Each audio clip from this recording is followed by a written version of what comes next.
Poliisi erese enkola y'amayumba 10 mu bitundu by'e Kawempe, Bwayise, Kirokole okusobola okumalawo obumenyi bw'amateeka obususe omuli obubbi, ettemu n'ebirala. Enkola y'amayumba 10 tenaba kuba nnambukufu olw'ensonga nti tubadde twakabeera ne preventer. Enkola eno yakuyambako okukuuma ebyalo, okukendeeza obumenyi bw'amateeka nga buli kyalo kyakubeera n'abantu 5 abagenda okuyambako mu kukuuma ekitundu.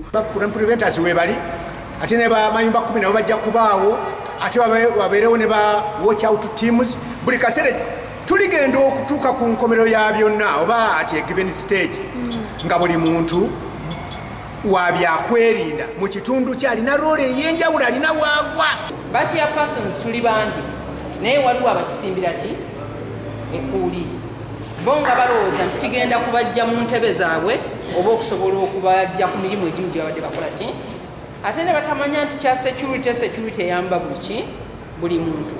Yakwanaganya emirimu gya poliisi n'omuntu wa bulijjo ku kitebe ekikulu ekya poliisi e Naggulu annyonnyodde ku nkola eno y'amayumba 10 n'engeri gy'egenda okuyambamu abatuuze. So twagala ekintu kino kibunyizibwe Uganda yonna tulabe nga abantu basobola okwekolamu omulimu ne beetereza mu nsonga y'ebyokwerinda. Bw'abakulembeze ku byalo basabye abatuuze okusooka okwekuuma okusobola okutwala enkola eno mu maaso. Poliisi ekole bw'eti nti yo regulating mu operations zaayo etya nti bano abantu nga bwe beekuuma nayo eyongeremu mu budde bwa operations. Enkola y'amayumba 10 ngisanyukidde singa poliisi ekwatagana n'omuntu wa bulijjo.